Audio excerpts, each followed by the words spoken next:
Hello everyone. आज की इस वीडियो में हम बात करेंगे क्लास 11th की हिस्ट्री के मोस्ट इम्पोर्टेंट एमसीक्यू क्वेश्चन, यानी कि मल्टीपल चॉइस क्वेश्चन करने वाले हैं। और ये आपके फाइनल एग्जाम के लिए बहुत ही हेल्पफुल साबित होगी वीडियो। और ठीक 2 दिन 3 दिन पहले मैंने एक वीडियो बनाई थी जिसमें हमने लॉन्ग क्वेश्चन और शॉर्ट क्वेश्चन किए थे। ठीक है, अगर आपने वो वीडियो नहीं देखी है तो आप उसे जरूर देख लेना, ताकि आपकी तैयारी जो है वो अच्छे तरीके से हो जाएगी। इसके अलावा आपको क्या करना है, बहुत सारे बच्चे ऐसे होते हैं जो पेपर में यानी लास्ट टाइम पे पढ़ते हैं और वो चैप्टर वगैरह को नहीं देखते हैं। तो आप सभी से एक रिक्वेस्ट है कि प्लीज़ आप चैप्टर को जरूर देख के जाना। चैप्टर को आप देख के जाते हो, समझ के जाते हो, तो आपकी तैयारी ज़्यादा अच्छे से होती है। ठीक है, तो चैप्टर की वीडियो ऑलरेडी अवेलेबल है, चाहे पॉलिटिकल हो, चाहे हिस्ट्री हो, ज्योग्राफी हो, लगभग सारे सब्जेक्ट हमने करा रखे हैं। तो आप चैप्टर की वीडियो जरूर देख के जाना। टेलीग्राम ग्रुप ज्वाइन कर लो, ये जो पीडीएफ है ये आपको वहाँ पे अवेलेबल करा दूंगा मैं, class 11th ESP new group के नाम से। ठीक है, बाकी आप एमसीक्यू हमारे वेबसाइट पे जाके फ्री में पढ़ सकते हो। गूगल पे जाके eklavyastudypoint.com जाना है, फिर उसके बाद क्लास 11th में जाके सब्जेक्ट में जाके यहाँ पे आप चैप्टर वाइज एमसीक्यू वाले ऑप्शन पे जाओगे तो आपको सभी चैप्टर के एमसीक्यू भी यहाँ पे मिल जाएंगे, आप आराम से उसको जाके देख सकते हो। ठीक है, तो चलिए स्टार्ट करते हैं। और माफ़ी चाहता हूँ, मेरा थोड़ा गला बैठा हुआ है, आवाज़ डिफरेंट हो सकता है, आपको अलग लगे। पहला चैप्टर है, इसके एमसीक्यू क्वेश्चन देखते हैं। तो देखिए, सबसे पहला क्वेश्चन है कि बताइए मेसोपोटामिया जो है निम्नलिखित में से किन दो नदियों के बीच का उपजाऊ क्षेत्र है। आपने पढ़ा था ना कि मेसोपोटामिया जो था वो दो नदियों के बीच का उपजाऊ क्षेत्र था। तो वो कौन सी नदियां थी? तो आप सभी जानते होंगे कि जो दजला और फरात नदी है, इसके बीच का उपजाऊ क्षेत्र जो था उसको हम मेसोपोटामिया के नाम से जानते हैं। ठीक है, तो यहाँ पे हमारा सी ऑप्शन करेक्ट हो जाएगा। अब चलते हम क्वेश्चन नंबर 2 पे। सेकंड क्वेश्चन है कि बताइए मेसोपोटामिया नाम जो है किस भाषा से संबंधित है। ठीक है, अब आप एक बार ऑप्शन को बहुत ध्यान से देखें। अंग्रेजी हो गया, इसमें यूनानी हो गया, फ्रेंच हो गया, फारसी हो गया। तो हमने फ्रेंच तो पढ़ा नहीं है भाई, फ्रेंच तो कहीं पे भी किताब में जिक्र नहीं है, फारसी का जिक्र भी नहीं है।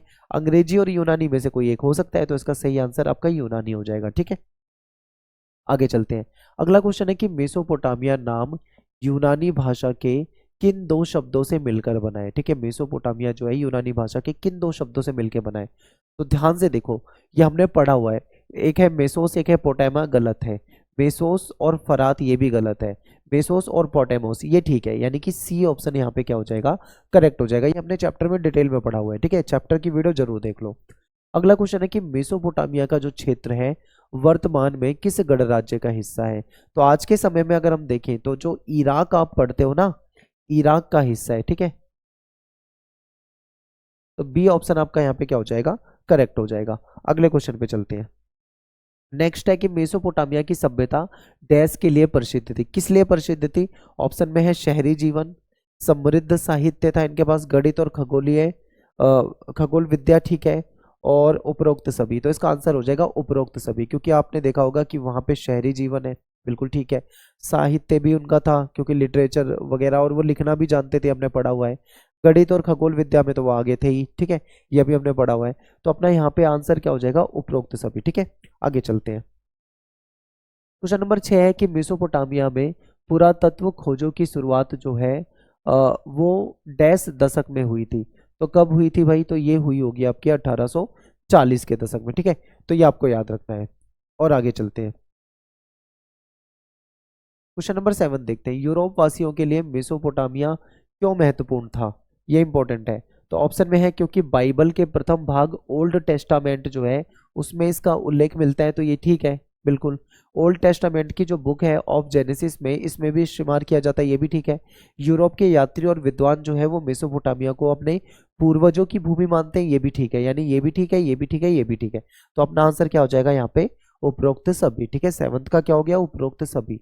आठवां क्वेश्चन है कि किस देश में 7000 से 6000 ईसा पूर्व के बीच में खेती शुरू की गई थी। ठीक है, तो यहाँ पे बहुत ध्यान से देखना है आपको, इसका भी आंसर आपका हो जाएगा इराक। ठीक है, आगे देखते हैं। क्वेश्चन नंबर 9 है कि कांसा तांबा और डैश से मिलकर बनता है। कांसा जो है वो किन चीजों से मिलकर बनता है? तो तांबा होता ही है उसमें, ठीक है, प्लस इसमें होता है कांसा और तांबा मिलकर मतलब टीन को बनाता है एक तरह से। ठीक है, तो यहाँ पे आपका टीन हो जाएगा, रांगा हो जाएगा। नेक्स्ट क्वेश्चन है 10वां क्वेश्चन है कि मेसोपोटामिया में किस चीज का अभाव था। तो यहाँ पे ना इनके पास एक चीज थी जिसकी कमी थी। ठीक है, वो थे इनके पास खनिज संसाधन। ये इंपॉर्टेंट है, बिल्कुल आपको याद रखना है। ये पेपर में आया हुआ क्वेश्चन है, ठीक है। खनिज संसाधन इनके पास नहीं थे। नेक्स्ट है कि मेसोपोटामिया के लोग लकड़ी, तांबा, चांदी, सोना, सीपी और विभिन्न प्रकार के जो पत्थर थे उसको कहाँ से प्राप्त करते थे। ऑप्शन में है तुर्की से, ईरान से, ठीक है, खाड़ी पार के देशों से, या सभी से। तो आपका आंसर यहाँ पे हो जाएगा उपरोक्त सभी, क्योंकि भाई ये सभी जगह से व्यापार करते थे, ठीक है। नेक्स्ट क्वेश्चन है कि मेसोपोटामिया में जो पहली पट्टिका पाई गई है, तो ये क्या करते थे, मिट्टी की पट्टिका को गीला करके उसे गूंथ कर उस पर लिखा करते थे, ठीक है। तो जो पहली पट्टिका पाई है वो लगभग कब की है, तो वो लगभग आप लगा लो 3200 ईसा पूर्व, यानी कि 3200 ईसा पूर्व की है, ठीक है। अब आगे चलते हैं क्वेश्चन नंबर 13 पे। क्वेश्चन नंबर 13 है कि मेसोपोटामिया के लोग डैश पट्टिका के ऊपर लिखते थे। तो आपने चैप्टर के अंदर पढ़ा था कि वो मिट्टी की जो पट्टिका होती थी उस पर लिखते थे, ठीक है। तो सी ऑप्शन आपका यहाँ पे क्या हो जाएगा, करेक्ट हो जाएगा। अगला क्वेश्चन है कि मेसोपोटामिया की सबसे पुरानी जो ज्ञात भाषा है, सबसे पुरानी इनकी जो ज्ञात भाषा है वो कौन सी है। तो सबसे पुरानी ज्ञात भाषा के लिए सारे ऑप्शन को ध्यान से देखो, आपको इसमें दिखेगा सुमेरियन, ठीक है। सुमेरियन जो है इनकी सबसे पुरानी भाषा थी, लेकिन बाद में धीरे धीरे वो बदलती गई। तो अगला क्वेश्चन है कि मेसोपोटामिया में 2400 ईसा पूर्व के बाद धीरे धीरे कौन सी भाषा जो थी जो सुमेरियन भाषा के स्थान पे आ गई, यानी पहले तो सुमेरियन भाषा यहाँ पे चलती थी लेकिन बाद में इसकी जगह पे कोई दूसरी भाषा आ गई थी, ठीक है। तो ऑप्शन में ध्यान से देखो, पहला ऑप्शन तो कट हो जाएगा, ये तो होगा ही नहीं, इन तीनों में से कोई एक होगा। तो अब अगर आपने चैप्टर को अच्छे से पढ़ा है तो आपने देखा होगा वहां पे मैंने आपको बताया था कि बाद में अक्कदी भाषा जो थी उसने उसका स्थान ले लिया था, ठीक है। अक्कदी भाषा इसका आंसर हो जाएगा। अगला क्वेश्चन है कि निम्नलिखित कथन में से कौन सा कथन जो है वो गलत है, यानी एक गलत है वो आपको पहचानना है। तो अगर आप इसे ध्यान से देखोगे तो मेसोपोटामिया की लिपि को सैकड़ों चिन्ह सीखने पड़ते थे, बिल्कुल ठीक है, क्योंकि उनकी जो लिखावट थी उसमें सैकड़ों चिन्ह होते थे, ये तो ठीक है। लेकिन हमको तो गलत चुनना है ना, हमको ठीक वाला थोड़ी चुनना है। तो अगला पढ़ेंगे, उसे गीली पट्टी पर उसके सूखने से पहले लिखना होता था, ये भी ठीक है, क्योंकि मिट्टी की जो गीली पट्टिका बनाई जाती थी सूखने से पहले उस पर लिखना होता था, ये भी ठीक है। फिर लेखन कार्य के लिए बड़ी कुशलता की आवश्यकता होती थी, ये भी ठीक है, क्योंकि भाई बहुत ज्यादा पढ़ा लिखा होना चाहिए, बहुत ज्यादा उसको चिन्हों की जानकारी होगी तभी वो लिख पाएगा, ठीक है। यानी ये 3 पॉइंट तो ठीक है। तो जाहिर सी बात है अगर 3 पॉइंट ठीक है तो चौथा पॉइंट गलत होगा, ठीक है। तो ये बिना देखे आप कह सकते हो कि ये गलत है। अगला क्वेश्चन है कि उर शब्द किस देवता के लिए उपयोग किया जाता था, ठीक है। तो उर शब्द जो था वो देव के लिए यूज किया जाता था, कौन से देवता थे, चंद्रदेव के लिए यूज किया जाता था, ठीक है। तो ए ऑप्शन आपका यहाँ पे क्या हो जाएगा, करेक्ट हो जाएगा। अगला क्वेश्चन है कि उरुक क्या था। उरुक ऑप्शन में देखो, ये पक्षी था, ये भाषा थी, या कोई शहर था, ठीक है, या ये भवन था। तो ये क्या था, ये मेसोपोटामिया का एक महत्वपूर्ण शहर था, ठीक है। तो सी ऑप्शन आपका करेक्ट हो जाएगा। क्वेश्चन नंबर 19 पे चलते हैं। प्रेम और युद्ध की देवी किसको माना जाता था। तो जो यहाँ पे इन्नाना थी, ठीक है, इन्नाना जो थी उनको प्रेम और युद्ध की देवी माना जाता था, ठीक है। तो इंपॉर्टेंट है, बी ऑप्शन आपका यहाँ पे करेक्ट हो जाएगा। अगला क्वेश्चन है कि 2000 ईसा पूर्व के बाद मारी जो है, मारी यहाँ का क्या था, नगर था। मारी नगर डैश के रूप में खूब फला फूला, किसके रूप में फला फूला था। ऑप्शन में है शाही राजधानी, शाही भवन, शाही किला, या फिर इनमें से कोई नहीं। तो ये राजधानी के रूप में फैला था, ठीक है। तो आपका ए आंसर आपका यहाँ पे क्या हो जाएगा, करेक्ट हो जाएगा। अगला क्वेश्चन है कि मारी के राजा किस समुदाय के थे। तो ये जो राजा होते थे एमोराइट समुदाय से होते थे, ठीक है। तो ये क्या हो जाएंगे, एमोराइट समुदाय के हो जाएंगे, ठीक है। A option. अक्कदी ये तो लैंग्वेज थी, जीव जीव ये थे नहीं, जीव का मतलब जो इसराइल में होते हैं यहूदी लोग, ये यहूदी तो थे नहीं, तो ये वैसे ही कट हो जाएगा, ठीक है। तो अगर आप ध्यान से देखोगे तो एमोराइट हो जाएगा। अगला क्वेश्चन है, ये इंपॉर्टेंट है, मुझे ऐसा लगता है ये आ सकता है क्योंकि ये प्रीवियस ईयर में भी कई बार रिपीट हुआ क्वेश्चन है, ठीक है। तो क्वेश्चन है कि साइप्रस द्वीप अलासिया किसके व्यापार के लिए फेमस था, ठीक है। ऑप्शन को बहुत ध्यान से आपको देखना है। कपड़े के व्यापार के लिए नहीं, सेना सामान के लिए नहीं, तांबे और टिन के लिए, ये ठीक हो जाएगा, तांबे और टिन के लिए फेमस था। क्वेश्चन नंबर 23 है कि मेसोपोटामिया की दुनिया को सबसे बड़ी देन क्या है। मेसोपोटामिया ने दुनिया को सब क्या दिया है। तो इसमें आपने पढ़ा होगा गणित की विद्वतापूर्ण परंपरा रही है जो इन्होंने दुनिया को दी है, ठीक है, ये ठीक है। फिर काल गणना, यानी इनकी एक परंपरा थी काल गणना, इसको भी इन्होंने दुनिया को दिया है, ये भी ठीक है, यानी ए ठीक है और बी ठीक है। तो अपना आंसर क्या हो जाएगा, सी। ए और बी दोनों ही ठीक है यहाँ पे, ठीक है। अगले क्वेश्चन पे चलते हैं। बेबीलोनिया को 625 ईसा पूर्व में असीरियाई आधिपत्य से मुक्त किसने कराया था, ठीक है। अब आप ऑप्शन को बहुत ध्यान से देखो। नेबो कोलासार, सिकंदर या नाइबोनोडिस, ये नहीं होगा, इनमें से कोई नहीं होगा, सिकंदर भी नहीं होगा। ए ऑप्शन आपका यहाँ पे क्या है, करेक्ट हो जाएगा। ठीक है, अगले क्वेश्चन पे चलते हैं। परिवहन का सबसे सरल तरीका क्या है? देखो, प्राचीन समय से जो यूज में आ रहा है और सबसे सस्ता माना जाता है, सबसे सरल तरीका माना जाता है, वो होता है जलमार्ग। क्यों? क्योंकि अगर आप वर्ल्ड के मैप में देखोगे, ठीक है, मान लीजिए वर्ल्ड का मैप है, यहाँ पे नॉर्थ अमेरिका है, यहाँ पे साउथ अमेरिका है, ठीक है, यहाँ पे यूरोप मान लीजिए, यहाँ पे मान लीजिए एशिया है, ठीक है, ये अफ्रीका मान लीजिए, ये अफ्रीका है, यहाँ पे ऑस्ट्रेलिया है। तो इस तरीके से आपको मैप में दिखेगा। तो आप देखोगे कि सभी जगह एक चीज है कॉमन, वो क्या है? समुद्र। जो समुद्र है, महासागर है, वो पूरी दुनिया को घेरते हैं। तो प्राचीन समय में जो व्यापार होता था, जो आपस में विभिन्न देश व्यापार करते थे, तो वो जल मार्ग का इस्तेमाल करते थे। जल मार्ग सस्ता होता था, घर्षण नहीं होता, तो वहां पे घर्षण कम होने की वजह से ईंधन भी उनका कम लगता है, तो उनको सस्ता पड़ता है। ठीक है, फिर उनको मार्ग नहीं बनाना पड़ता, क्योंकि पूरी दुनिया ऑलरेडी महासागरों से कनेक्टेड है। तो ये इसका आंसर हो जाएगा। ठीक है, अब हम बात करते हैं चैप्टर नंबर 2 की। चैप्टर नंबर 1 हो गया, चैप्टर नंबर 2 के इंपॉर्टेंट क्वेश्चन देखते हैं। तो सबसे पहला क्वेश्चन है कि रोमन साम्राज्य के अंतर्गत डैश क्षेत्र आता है। तो अगर आपने चैप्टर अच्छे से पढ़ा है कि 3 महाद्वीपों में फैला साम्राज्य, तो यानी 3 महाद्वीप की बात है। यूरोप का भी क्षेत्र आ जाता है उसमें, एशिया का भी क्षेत्र आपको दिखेगा, अफ्रीका का भी क्षेत्र दिखेगा, यानी तीनों का क्षेत्र है। तो आपका आंसर क्या हो जाएगा? उपरोक्त सभी। ठीक है, आगे चलते हैं। क्वेश्चन नंबर 2 है कि पेपाइरस क्या था? पेपाइरस हमने पढ़ा था ना, पेपाइरस एक पौधा होता था, इसका उपयोग क्या किया जाता था? ये सरकंडे जैसा होता था। अब ये सरकंडा क्या होता है भाई? ये क्या होता है? एक लंबा सा होता है इस तरीके से, उसको क्या करते थे? छील के नुकीला बना लेते थे। यानी गांव वगैरह में अगर आप रहते हो तो आपने देखा होगा, एक सरकंडा सा होता है। आज के समय में तो पेन पेंसिल है, लोग नहीं यूज करते, लेकिन बहुत साल पहले इस सरकंडे को काट के उसकी नुक को छील के पैना बना लेते थे। ठीक है, और फिर स्याही में डुबो डुबो के, बीच में चीरा लगा के स्याही में डुबो डुबो के कॉपी पे लिखते थे। ठीक है, कागज पे लिखते थे। तो वो उस समय की बात थी। तो ये पेपाइरस जो है, ये एक पौधा होता था जिसका सरकंडे जैसा होता था, उसको नुकीला बनाकर ये जो मिट्टी की गीली पट्टिका होती थी यहाँ पे मेसोपोटामिया में, उस पे ये लोग लिखा करते थे। ठीक है, तो ये हो जाएगा। अगला क्वेश्चन है, पांडुलिपि से क्या अभिप्राय है? आप सभी जानते हैं हाथ से लिखी हुई जो पुस्तक होती है, इसको मैन्युस्क्रिप्ट या फिर पांडुलिपि कहा जाता है। ठीक है, नेक्स्ट क्वेश्चन देखते हैं। अगला क्वेश्चन है कि रोम और डैश के लोग आपस में कॉम्पिटिटर थे, ये आपस में लड़ते रहते थे। ठीक है, तो रोम के लोग किन के साथ इनका कंपटीशन रहता था? अगर आपने ध्यान से चैप्टर को पढ़ा होगा तो आपने देखा होगा कि जो ईरान के लोग थे ना, इनके साथ इनका कंपटीशन रहता था, और ये आपस में कई बार लड़ते भी रहते थे, संघर्ष भी चलता था। अगला क्वेश्चन है कि निम्नलिखित में से किसे रोमन साम्राज्य का हृदय कहा जाता है? बहुत इंपॉर्टेंट क्वेश्चन है, इसको आपको अच्छे तरीके से याद करना है, ऑप्शन को बहुत ध्यान से देखना है। ठीक है, लाल सागर, कैस्पियन सागर, भूमध्य सागर या फिर काला सागर? तो इसका सी ऑप्शन हो जाएगा, भूमध्य सागर। ठीक है, अगले क्वेश्चन पे चलते हैं। प्रथम सम्राट ऑगस्टस ने 27 ईसा पूर्व में जो राज्य स्थापित किया था, उसे क्या कहा जाता था? ठीक है, ऑगस्टस ने जो राज्य स्थापित किया था, उसे क्या कहते थे? ऑप्शन ध्यान से देखो, उसको सीनेट कहते थे, या उसको प्रिंसिपेट कहते थे, या टीसीफून कहते थे? तो उसको प्रिंसिपेट कहते थे। ठीक है, तो बी ऑप्शन आपका यहाँ पे क्या है, करेक्ट है।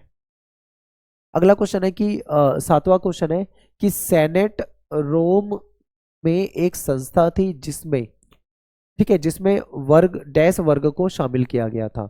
तो इसमें देखो, इसमें सभी तरह के वर्ग थे। ठीक है, सभी तरह के वर्ग का मतलब है कि इसमें आप अगर बहुत ध्यान से देखोगे तो इसमें कुलीन भी थे। कुलीन का मतलब क्या होता है? कुलीन ऐसा वर्ग होता है जो ताकतवर होता है, ठीक है, जो पैसे वाला होता है, उच्च उच्च वर्ग आप कह सकते हो। तो कुलीन वर्ग भी थे, इसमें अभिजात वर्ग भी थे। अभिजात वर्ग भी इसी तरीके का है, जिसका समाज में रुतबा हो, जिसपे पैसा हो।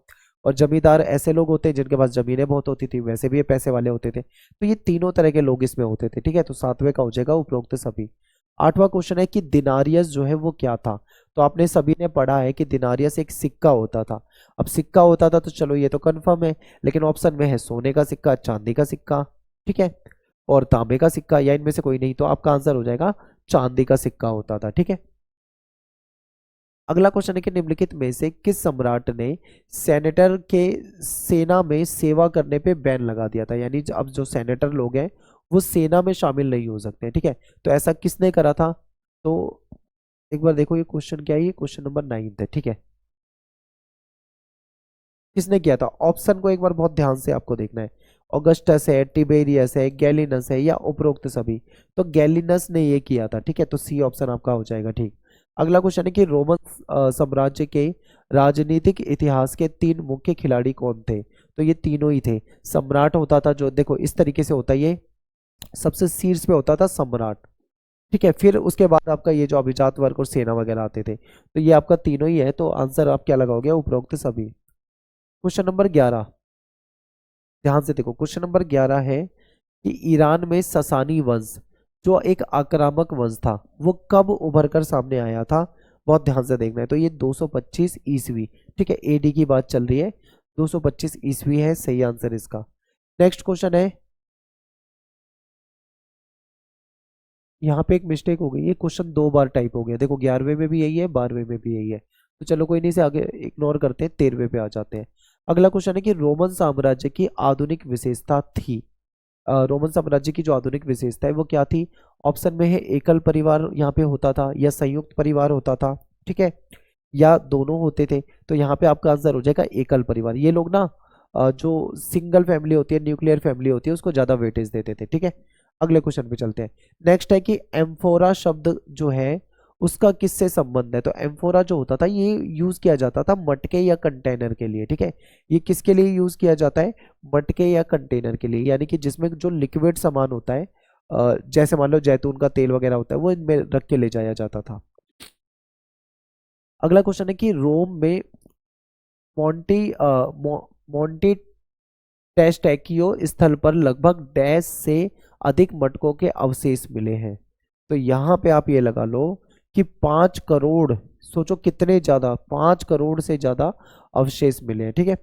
अगला क्वेश्चन है कि सिकंदर यूनान के किस राज्य के शासक थे? यानी सिकंदर जो था वो यूनान के किस राज्य का शासक था? तो ये आपको बताना है। तो ये था मकदूनिया का, ठीक है। 16 का आपका क्या हो जाएगा? सी ऑप्शन करेक्ट हो जाएगा। अगला क्वेश्चन है कि ईसाई धर्म जो है रोमन साम्राज्य का राजकीय धर्म कब बना था? तो ऑप्शन को बहुत ध्यान से देखना है। पहली शताब्दी में, दूसरी शताब्दी में, तीसरी शताब्दी में, या फिर चौथी शताब्दी में? तो आपका आंसर यहाँ पे क्या हो जाएगा? सही, चौथी शताब्दी, यानी कि डी ऑप्शन आपका यहाँ पे करेक्ट हो जाएगा, ठीक है।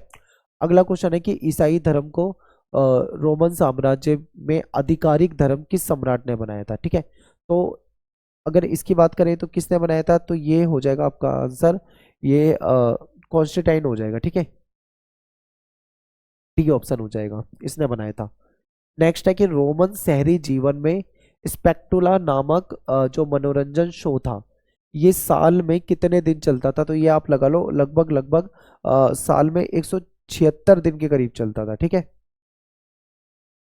तो ऑप्शन देखो, 176 दिन हो जाएगा, ठीक है।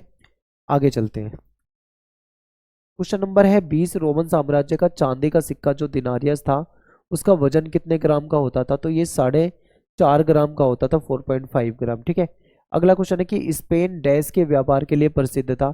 तो देखिए स्पेन जो था ये जैतून का तेल, ये जो होता है ना, इसके लिए बहुत ज्यादा फेमस था, इंपॉर्टेंट है, ये मेरे हिसाब से पेपर में आ सकता है, मैंने इसको देखा है, किसी प्रीवियस ईयर क्वेश्चन में आया भी हुआ है ये।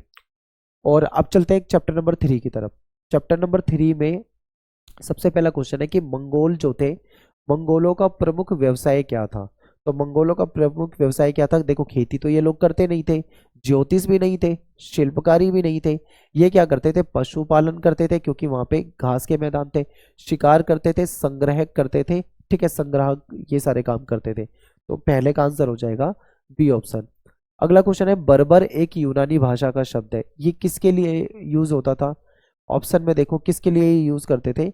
ये गैर यूनानी के लिए, यानी जो लोग गैर यूनानी है, जो यूनान के नहीं है, उनके लिए यूज करते हैं बर्बर शब्द, ठीक है। अगला क्वेश्चन है चीन की महान दीवार का निर्माण क्यों किया गया था? तो चीन की जो महान दीवार है, इसका निर्माण क्यों किया गया था? ऑप्शन को ध्यान से देखो, गलत है, गलत है, गलत है। देखो इन पे क्या होता था, जो यायावर कबीले थे ये लगातार इन पे आक्रमण करते थे, तो इन्होंने अपने आप को उस आक्रमण से बचाने के लिए, अपनी सुरक्षा के लिए इस दीवार को बनवाया था, ठीक है। तो डी ऑप्शन आपका करेक्ट हो जाएगा। अगला क्वेश्चन है कि मंगोलिया में चंगेज खान को किस रूप में मान्यता प्राप्त है? यानी मंगोलिया के लोग उसको किस रूप में देखते हैं? दार्शनिक के रूप में नहीं देखते, बर्बर शासक के रूप में नहीं देखते, सम्राट के रूप में नहीं देखते, बल्कि उसको एक महान राष्ट्र नायक के रूप में देखते हैं। तो डी ऑप्शन आपका यहाँ पे करेक्ट हो जाएगा। अगला क्वेश्चन है कि चंगेज खान का प्रारंभिक नाम क्या था। तो ध्यान से देखो, तो अगर चंगेज खान के बचपन के नाम को देखें, ठीक है, तो प्रारंभिक नाम उसका तैमुजीन होता था, ठीक है, तैमुजीन वो कहलाता था। मंगोल कबीले के सरदारों की सभी कुरिलताई ने चंगेज खान को किस उपाधि से विभूषित किया था। तो उसको समुद्री खान जो है सार्वभौमिक शासक, इसके उपाधि से इसको उपाधि दी गई थी, ठीक है। अगला क्वेश्चन देखो, यायावर लोग जो थे वो मूलतः क्या थे। ये लोग घुमक्कड़ लोग होते थे, ठीक है। यायावर का मतलब क्या है, घुमक्कड़, जो एक स्थान से दूसरे स्थान पे जाते हैं और किसी भी जगह पे वो परमानेंट नहीं रहते हैं, यानी किसी भी जगह पे वो परमानेंट बस के नहीं रहते थे, ठीक है।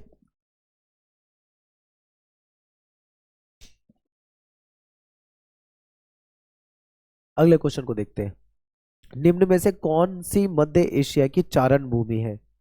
ध्यान से देखिए, निम्न में से कौन सी मध्य एशिया की चारण भूमि है। तो ये हो जाएगी आपकी प्रेरी,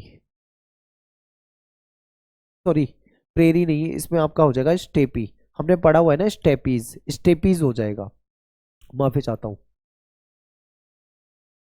अगला है कि मंगोल निम्न में से कौन सा कार्य नहीं करते थे। ऑप्शन ध्यान से देखिए, पशुपालन करते थे, हमने पढ़ा है, शिकार करते थे, ये भी पढ़ा है, कृषि तो नहीं करते थे, ठीक है। तो नाइन्थ का क्या हो जाएगा आपका, ये लोग कृषि नहीं करते थे, ठीक है, तो सी कट कर दो। अगला क्वेश्चन है, चंगेज खान के पिता का नाम क्या था। तो ये येसुजई था, ठीक है, चंगेज खान का जो पिता था वो येसुजई हो जाएगा, तो डी ऑप्शन आपका करेक्ट हो जाएगा। अगला क्वेश्चन है, पेकिंग नगर जो है इसको कब लूटा गया था। तो ये जो पेकिंग नगर था इसको लूटा गया था 1215 में, यानी कि आपका हो जाएगा बी ऑप्शन यहाँ पे करेक्ट हो जाएगा, ठीक है, 1215।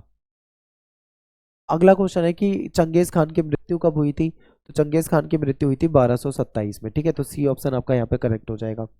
अगला क्वेश्चन है, चंगेज खान के 4 पुत्र थे और उनके अधीन उसकी जो नई सैनिक टुकड़ी थी उसको क्या कहा जाता था। तो इसको नोयास कहा जाता था, ठीक है, नोयास आपका ठीक आंसर हो जाएगा। के बाद नेक्स्ट है कि चंगेज खान ने अपने किस पुत्र को अपना उत्तराधिकारी बनाने का संकेत दिया था और उसको कौन सी उपाधि से सम्मानित किया था, ठीक है। तो एक बार आप ध्यान से ऑप्शन को देखो,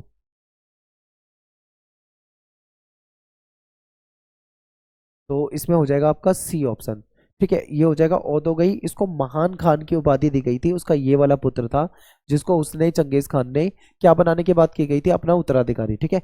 अगला क्वेश्चन देखो, 14वां क्वेश्चन है कि चंगेज खान ने कौन सी पद्धति अपनी थी, यहाँ पे टाइपिंग की मिस्टेक है, अपनाई थी, जिसे दूर दराज के क्षेत्र में इनका कम्युनिकेशन बना रहता था। तो इसको हरकारा पद्धति के नाम से जानते हैं, ठीक है। इसको क्या कहते हैं हम, हरकारा पद्धति कहते हैं। इसमें क्या होता था, आपने पढ़ा था ना चैप्टर में, कि चौकी बना दी जाती थी थोड़ी थोड़ी डिस्टेंस में और वहां पे घुड़सवार और लोग रहते थे। मान लो यहाँ से इंफॉर्मेशन पहुंचानी है तो ये यहाँ तक जाएगा, फिर यहाँ से ये यहाँ तक जाएगा, ये यहाँ से यहाँ तक जाएगा, इस तरीके से इनकी जो इन्फॉर्मेशन थी वो बहुत जल्दी पहुंच जाती थी। चैप्टर नंबर 4 के एमसीक्यू क्वेश्चन देखते हैं एक बार ध्यान से। पहला क्वेश्चन है कि जो फ्यूडलिज्म है यानी कि जिसको हम सामंतवाद कहते हैं, ये जो शब्द है ये किस भाषा के फ्यूड शब्द से लिया गया है, ठीक है। तो सामंतवाद जो है ये जर्मन भाषा थी ना जो, इसके फ्यूड शब्द से आया था, ठीक है, यानी कि बी ऑप्शन अपना क्या है यहाँ पे करेक्ट है। नेक्स्ट क्वेश्चन है कि फ्यूड का अर्थ क्या होता है, यानी फ्यूड का मीनिंग क्या होता है। तो फ्यूड का मीनिंग होता है जमीन का टुकड़ा, ठीक है। तो ए ऑप्शन आपका क्या हो जाएगा यहाँ पे करेक्ट हो जाएगा। नेक्स्ट है कि जर्मनी की किस जनजाति ने गौल प्रांत को, यानी गौल नामक जो स्थान था उसको अपना नाम देकर फ्रांस बनाया था, ठीक है। ये जो आज के समय में हम फ्रांस सुनते हैं, एक जमाना ऐसा था जब उसका नाम गौल होता था, उसको फ्रैंक नाम की एक जनजाति थी, ठीक है, फ्रैंक नाम की जनजाति ने अपना नाम दिया जिसकी वजह से उसका नाम फ्रांस पड़ा। नारमंडी के राजकुमार ने कब इंग्लैंड और स्कॉटलैंड द्वीप को जीता था, ठीक है। ध्यान से देखिए, ऑप्शन में आपके सामने है 8वीं शताब्दी, 10वीं शताब्दी, 11वीं या इनमें से कोई नहीं। तो इसका सही आंसर हो जाएगा 11वीं शताब्दी में, ठीक है। अगला क्वेश्चन है कि पादरियों ने स्वयं को किस वर्ग में रखा था। तो इन्होंने अपने आप को प्रथम वर्ग में रखा था, ठीक है, अपने आप को सबसे ऊपर रखा था। फिर नेक्स्ट है कि निम्नलिखित में से कौन सा अभिजात वर्ग से संबंधित सही कथन है। ठीक है। तो देखिए अगर आप ध्यान से इन ऑप्शन को पढ़ोगे तो इसके सारे ही कथन सही हैं। कैसे? क्योंकि अभिजात वर्ग जो है ये आप अपनी जो संपदा होती थी उस पर स्थायी तौर पे इसका नियंत्रण होता था, हमने चैप्टर में पढ़ा था। फिर ये अपनी जो सैन्य क्षमता है उसको बढ़ा भी सकते थे भाई, बिल्कुल हो सकता है। अपनी ये अपना खुद का न्यायालय भी लगा सकते थे, ये भी हमने पढ़ा था। अपनी मुद्रा भी चला सकते थे, ठीक है। तो यानी ये सारे ही पॉइंट यहाँ पे ठीक है। मेनर शब्द जो है, मेनर शब्द ये किसके लिए यूज़ किया जाता था? विभाग के लिए, सेना के लिए, घर के लिए या किले के लिए? तो ये घर के लिए शब्द यूज़ किया जाता था, ठीक है। अगला क्वेश्चन है कि नाइट कौन थे? तो आपने पढ़ा था कि ये योद्धा वर्ग से थे, यानी कि ये सैनिक होते थे, ठीक है। तो सैनिक हो जाएगा। नेक्स्ट है कि फीफ के बारे में कौन सा कथन गलत है? तो फीफ के बारे में कौन सा गलत है कथन? ये यानी फीफ एक विशाल सेना थी, नहीं, फीफ का मतलब सेना बिल्कुल भी नहीं था, तो ये गलत है। फीफ क्या होती थी? फीफ एक जमीन का टुकड़ा होता था जिसको उत्तराधिकार में भी पाया जा सकता था, ठीक है। इसका जो साइज होता है वो 1000 एकड़ से लेकर 2000 एकड़ के बीच भी हो सकता था या उससे भी ज़्यादा हो सकता था, ठीक है। नेक्स्ट है कि पश्चिमी चर्च के अध्यक्ष जो पोप होते थे वो कहाँ पे रहते थे? ठीक है, पोप जो थे वो कहाँ पे रहते थे? तो ये रोम में रहते थे, ठीक है। डी हो जाएगा, रोम में रहा करते थे।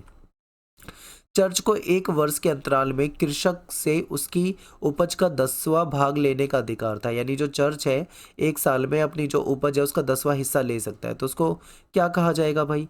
क्वेश्चन नंबर 11 ध्यान से देखो। तो एक तरह से ये टैक्स ही है, इसको टीथ कहा जाता था, ठीक है। सी ऑप्शन आपका करेक्ट है।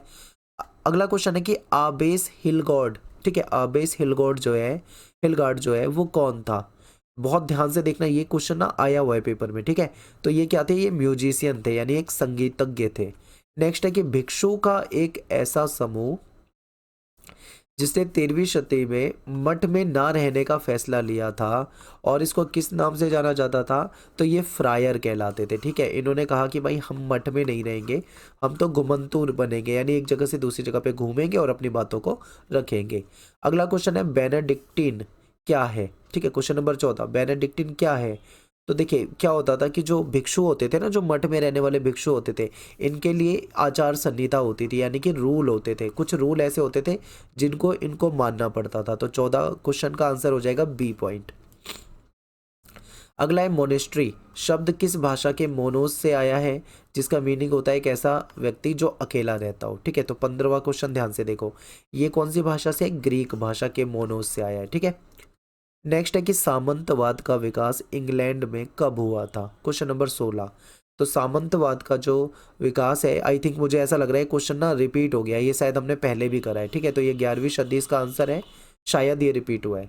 आगे चलते हैं। इंग्लैंड में कृषक विद्रोह का क्या हुआ? ठीक है, कृषक विद्रोह कब हुआ था? शायद ये होगा क्वेश्चन, इंग्लैंड में कृषक विद्रोह का हुआ था, गलत है। यहाँ पे कब आएगा, ठीक है, यानी कब हुआ था। तो क्वेश्चन नंबर 17, ऑप्शन को ध्यान से देखो एक बार, ठीक है। 1323, 1358, 1381। तो ये 1381 में हुआ था। सेंट बेनेडिक्ट का जो मठ है और ये इटली में कब स्थापित हुआ था? तो ये जो सेंट बेनेडिक्ट जो मठ है ये 529 एडी में हुआ था, यानी 529 ईस्वी में हुआ था, ठीक है। नेक्स्ट क्वेश्चन है कि क्लूनी मठ की स्थापना जो है वो बरगंडी में हुई थी, तो ये कब हुई थी भाई? तो ये हुई थी, आप ये लगा लो, 910 एडी में हुई थी, ठीक है। एक ऐसा टैक्स जो राजा केवल किसानों पे कभी कभार लगाता था, तो इसको टैली कहा जाता था, ठीक है। ए ऑप्शन हो जाएगा आपका टैली। तो यहाँ पे अपना क्वेश्चन जो 4th चैप्टर के क्वेश्चन थे वो हो गए। अब हम चलते हैं चैप्टर नंबर 5 की तरफ, ठीक है। मेरी आवाज़ थोड़ी ख़राब हो सकती है, गला बैठा हुआ है, लेकिन आप इसके साथ एडजस्ट कर लो और आगे देखते हैं क्वेश्चन। तो पहला क्वेश्चन है कि पुनर्जागरण जो है इसका शाब्दिक अर्थ क्या होता है? तो इसका मतलब होता है पुनर्जन्म, ठीक है, बी। नेक्स्ट है कि पुनर्जागरण की शुरुआत किस देश में हुई थी? तो ये आपने चैप्टर में पढ़ा होगा, इटली से रिलेटेड है ये। नेक्स्ट है कि पुनर्जागरण काल में किस शहर को बौद्धिक और कलात्मक गतिविधि का केंद्र माना गया था? तो फ्लोरेंस जो है ये इंपॉर्टेंट है, पेपर में क्वेश्चन आ सकता है, तो इसको याद करके जाना है। नेक्स्ट है कि 1860 ईस्वी में the civilization of the renaissance in Italy जो पुस्तक आई थी, इसको लिखने वाले कौन थे? किसके द्वारा लिखी गई थी? तो बर्कहार्ट के द्वारा ये लिखी गई थी। पुनर्जागरण के दौरान यूरोप में किस प्रकार की संस्कृति का विकास हुआ था। ठीक है, 5th क्वेश्चन को देखिए। तो यहाँ पे एक नई संस्कृति आई थी जिसको मानवतावाद संस्कृति कहा गया था।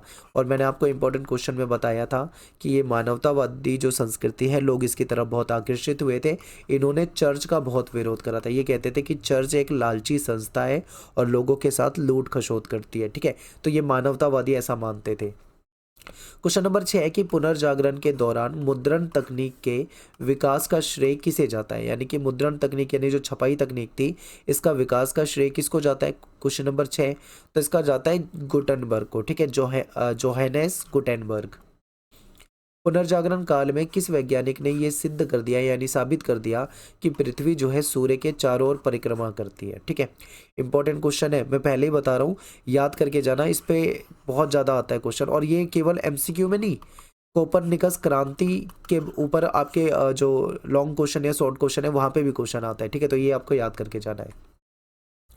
8वां है कि कॉस्मोग्राफिकल मिस्ट्री, ये जो बुक है ये किसने लिखी थी। ठीक है, ध्यान से देखिए, तो ये केपलर के द्वारा लिखी गई बुक है। नेक्स्ट है कि पुनर्जागरण काल में जो यथार्थवाद है, जिसको रियलिज्म कहा जाता है, इसकी अवधारणा को किसने आगे बढ़ाया था। 9th क्वेश्चन, तो ये है डोनाटेल्लो। ठीक है, नेक्स्ट है किस पुनर्जागरण कलाकार ने सिस्टीन चैपल की जो भीतरी छत में भित्ति चित्र बनाए थे। ठीक है, बहुत इंपॉर्टेंट है, हो सकता है पेपर में आ जाए। ये माइकल एंजेलियो होते थे, इनके द्वारा ये बनाया गया था। ठीक है, क्वेश्चन नंबर 11 है कि मध्यकाल को अंधकार युग कहने का विचार किसने प्रस्तुत किया था। ध्यान से देखिए क्वेश्चन नंबर 11, तो इसका आंसर हो जाएगा बर्कहार्ट। ठीक है, ए ऑप्शन आपका यहाँ पे क्या हो जाएगा, करेक्ट हो जाएगा, ए ऑप्शन। अगला क्वेश्चन है कि पुनर्जागरण काल में इटली के किस मानवतावादी ने संपत्ति अधिग्रहण को एक गुण बताया था, यानी उसको एक क्वालिटी के रूप में देखा था। क्वेश्चन नंबर 12, तो ये फ्रेंचेस्को है। ठीक है, ये बी ऑप्शन आपका करेक्ट है। और अगला क्वेश्चन है आपका कि पुनर्जागरण के दौरान प्रोटेस्टेंट सुधार की शुरुआत जो है किसने की थी। ये मार्टिन लूथर के द्वारा की गई थी। ठीक है, इसने भी चर्च का और क्रिश्चियनिटी के कुछ जो रूल्स थे उसका विरोध किया था इन्होंने। अगला है कि यूरोप में कैथोलिक सुधार के दौरान 1540 में सोसाइटी ऑफ जीसस नाम की जो संस्था थी, इसकी स्थापना किसने की थी। ये बहुत ज़्यादा इंपॉर्टेंट है, पेपर में आ सकता है। ठीक है, लोयला हो जाएगा इसका आंसर। पुनर्जागरण के दौरान मानवतावादी विचारों ने किस संस्था की शक्ति को चुनौती दी। बहुत इंपॉर्टेंट है, तो इन्होंने चर्च को चुनौती दी थी। ठीक है, क्योंकि मानवतावादी जो थे ये चर्च के विरोधी थे। इन्होंने कहा था कि चर्च जो है लूट करती है लोगों के साथ, उनको लूटती है, ठगने का काम करती है। क्वेश्चन नंबर 16 है कि पुनर्जागरण के दौरान महिलाओं की स्थिति को लेकर कौन सा कथन सही है। ठीक है, बहुत ध्यान से पढ़ना आप इसको। उन्हें शिक्षा के समान अवसर मिले थे, बिल्कुल गलत है। यहाँ पे सही पूछा है, ये पहला गलत है। फिर मैं लास्ट का पढ़ता हूँ। वे अपने कारोबार जो बिजनेस होता था उसको चलाने में स्वतंत्र थी, गलत है। पुरुषों के बराबर स्वतंत्रता प्राप्त कर चुकी थी, बिल्कुल गलत है। वे सार्वजनिक जीवन में भाग नहीं ले सकती थी, ये ठीक है, यानी बी ऑप्शन आपका करेक्ट है। क्वेश्चन नंबर 17 है, कह रहे हैं कि पुनर्जागरण काल में रेनेसा व्यक्ति किसको कहा जाता था। देखिए, रेनेसा व्यक्ति कौन होता था, ऐसा व्यक्ति होता था जिसके ना बहुत सारे इंटरेस्ट हो। ठीक है, मतलब जो जिसकी रुचियाँ जो हो वो बहुत सारी हो, यानी कई सारी चीज़ों में उसका इंटरेस्ट हो, और वो हुनर वाला हो, यानी कि स्किल हो उसके अंदर। ठीक है, बहुत ज़्यादा टैलेंटेड हो, इस टाइप का व्यक्ति।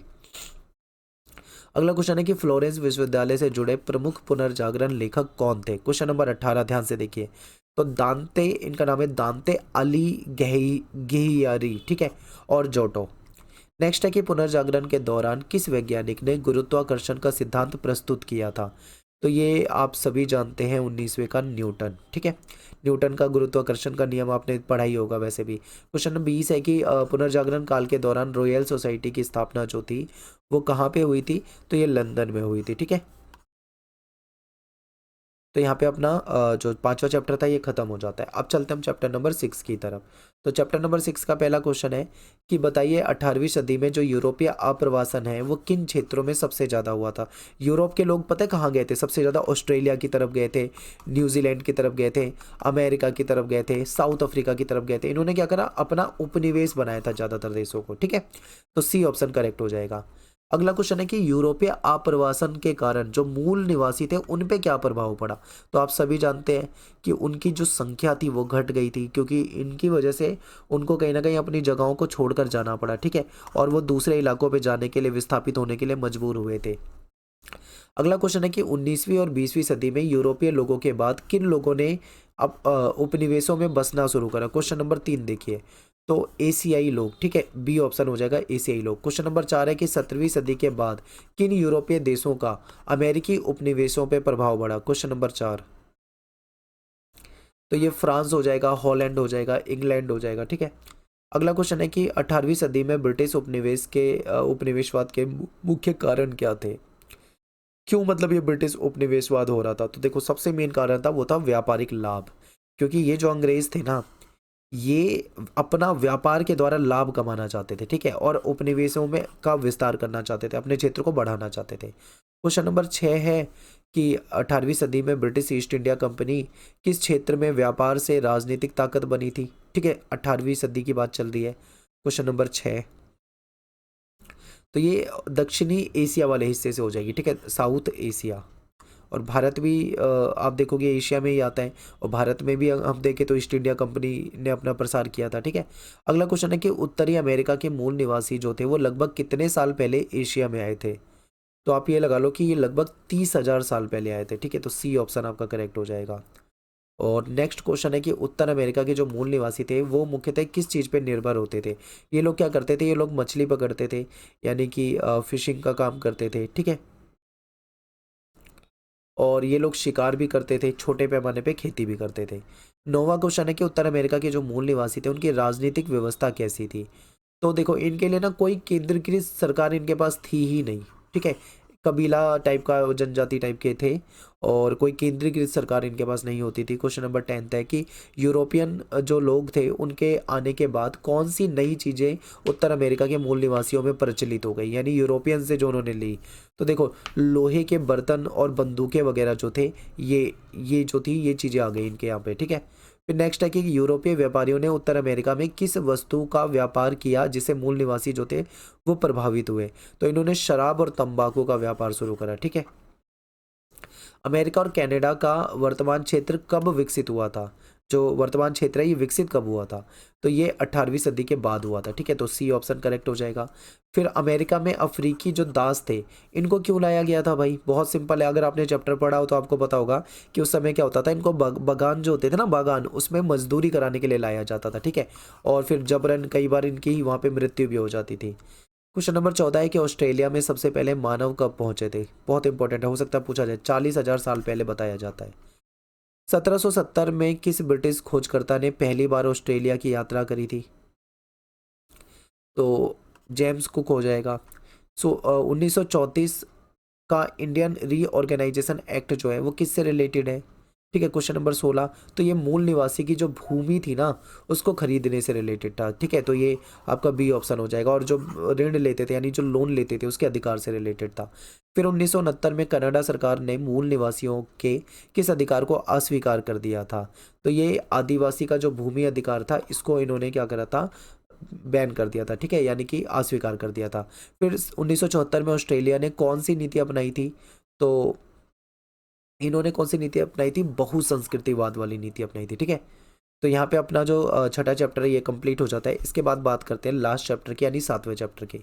19वीं सदी की शुरुआत में पूर्वी एशिया में किस देश का प्रभुत्व होता था, तो चाइना का था, ठीक है। और 19वीं सदी के अंत तक जापान ने किन देशों को अपने नियंत्रण में ले लिया था, तो ताइवान हो जाएगा, कोरिया हो जाएगा। फिर जापान ने 1905 में किस देश को हराया था, ठीक है, तो ये तीसरे का हो जाएगा रूस। फिर नेक्स्ट है कि चीन को कौन सी नदी यानी पीली नदी के नाम से जाना जाता है, तो इसका हो जाएगा हुआंग हे। नेक्स्ट है आपका कि जापान कितने मुख्य द्वीपों से मिलकर बना था, तो ये 4 प्रमुख मुख्य द्वीपों से मिलकर बना हुआ है, ठीक है। नेक्स्ट है जापान में 1603 से 1867 तक किस परिवार का शोगुन शासन था। तो क्वेश्चन नंबर 6 का आंसर हो जाएगा तोकुगावा। जापान में किस सामाजिक वर्ग को तलवार रखने की विशेष अधिकार प्राप्त था, तो ये सामुराई जो थे इनको ये अधिकार मिला हुआ था। मेजी पुनर्स्थापना जो है किस वर्ष में हुई थी, तो ये 1868 में हुई थी, ठीक है। नेक्स्ट है कि मेजी सरकार ने किस नारे को अपनाया था, तो इन्होंने अपनाया था समृद्ध देश हो, ठीक है, समृद्ध देश और मजबूत सेना होनी चाहिए। जापान ने अपनी पहली रेल लाइन जो है वो किस वर्ष बिछाई थी? तो 1872 में बिछाई थी। ठीक है। नेक्स्ट है कि जापान ने 1910 में किस देश को उपनिवेश बनाया था? तो इन्होंने कोरिया को बनाया था। नेक्स्ट है कि जापान ने 1941 में किस अमेरिकी ठिकाने पे हमला किया था? Question number 12। तो ये हवाई द्वीप है, पर्ल हार्बर। फिर चीन में पहला अफीम युद्ध जो है ये कब हुआ था? Question number 13। तो 1839 से 1842 है। और 1911 में किस नेता के नेतृत्व में चीन में गणराज्य की स्थापना हुई थी? ठीक है, इंपॉर्टेंट है, क्वेश्चन आ सकता है ये। तो ये है सन यात सेन। अब एक बार देखिए, सन यात सेन, सी ऑप्शन आपका करेक्ट है। चीन में 3 सिद्धांत किसके द्वारा दिए गए थे? तो ये भी आपका सन यात सेन हो जाएगा। ठीक है। और नेक्स्ट है आपका कि 1949 में चीन का नेतृत्व किसने किया और साम्यवादी शासन स्थापित किया था 1949 में? तो यहाँ पे ये थे माओ। ठीक है, माओ ते तुंग इनका पूरा नाम है, इसको माओ कहा जाता है वैसे। क्वेश्चन नंबर 17 के 1958 में माओ द्वारा शुरू किया गया आर्थिक कार्यक्रम क्या कहलाया था? इसको महान छलांग आंदोलन के रूप में देखा जाता था। ठीक है। और चीन ने 1989 में किस ऐतिहासिक स्थान पे लोकतंत्र समर्थकों का दमन कर दिया था? तो ये हो जाएगा तियानमेन चौक। ठीक है, तियानमेन चौक जो थी यहाँ पे। फिर कोरिया का विभाजन द्वितीय विश्व युद्ध के बाद किस वर्ष में हुआ था? तो क्वेश्चन नंबर 19 का सही आंसर हो जाएगा 1945 में। और आपका आखिरी क्वेश्चन है कि कोरियाई युद्ध कब शुरू हुआ था? तो ये 1950 में शुरू हुआ था। ठीक है। तो यहाँ पे अपना ये जो लास्ट चैप्टर था ये खत्म हो जाता है। आई होप आपको अच्छे तरीके से समझ में आया होगा, सारे इंपॉर्टेंट क्वेश्चन आपको समझ में आए होंगे। तो मिलते हैं आपसे नेक्स्ट वीडियो में। वीडियो को लाइक कर दे, कमेंट कर दे, शेयर कर दे। Thanks for watching. जय हिंद, जय भारत।